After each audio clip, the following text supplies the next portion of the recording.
Well, I drove to the lake. I was about 21, and I sat in line till almost takeoff time before evidently our elite anglers can't launch boats anymore.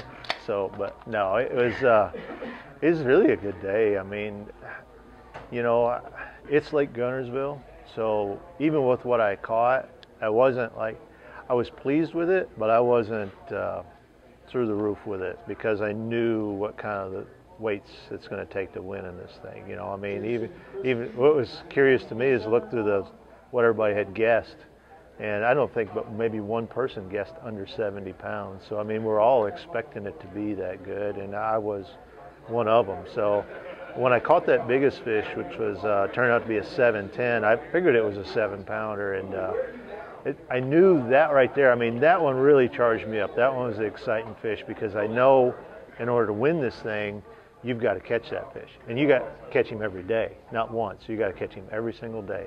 And so I knew that that was really going to put me in a good position as far as trying to win this tournament. Because if you go in today without that fish, the next day you've got to catch 2 or 3 of them. And so you really start piling up a lot of work for yourself that you may not be able to accomplish. So to get that big fish out of the way, and then tomorrow go out there and do the same thing again, catch a really big one. Because I mean, it's Gunnersville. I didn't catch a lot of fish. I caught a dozen fish. But when you're fishing this time of year and you catch a dozen fish, and you got a really good chance of catching a big one. And so I mean, a lot of my areas were just too muddy to fish.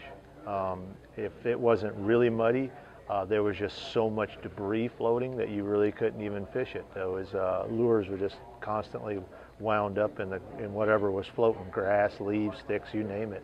It was really, I mean, I was out at the lake in my camper, and I mean, it was, the storms, I didn't get much sleep because they were pretty serious, but I was surprised at how much of the lake had gotten dirty. I was expecting a lot of maybe that shoreline, but I'm talking about main river stuff that was dirty from it. So it had really gotten rough, but you know, I managed to work around it, get a good stringer out there, and I want to go out there and do that again because I know this is day one. This ain't the end of it. There's a lot more to do. How did you work around it? How did you do that? Just by moving areas. You know, I say work around it. I really had to move areas, or maybe only be able to fish part of it because that little section of it still had some clear water in it, or maybe that section there was enough grass not floating there because the current's really starting to run. They're really running it through the system, which is a good thing because it's kind of pulling that stuff out of the way. Now that the wind, you know, this afternoon when the wind laid down and I could really kind of see what I'm doing once the sun got up, and it really helped me out then. And then so tomorrow going out there, I'm looking forward to probably starting around the same areas. I mean, obviously it'd be crazy not to, but you know, it is Gunnersville. You can't get too hemmed up on one place being the winning spot because I don't know that there's too many winning spots here to stick with one of them. How many different areas did you go to today?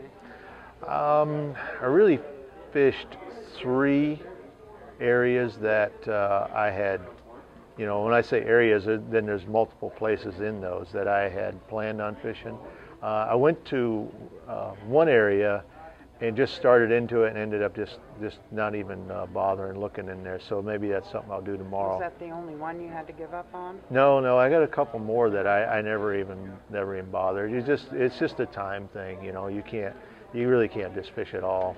So I mean, I've fished here enough times that I've got maybe the right amount of history, not too much to where I'm fishing a lot of stuff that really isn't relevant. But I've fished this place enough times at the right time of year, I think, to kind of really help me rule out some of the things that I would like to work, but they're really just not.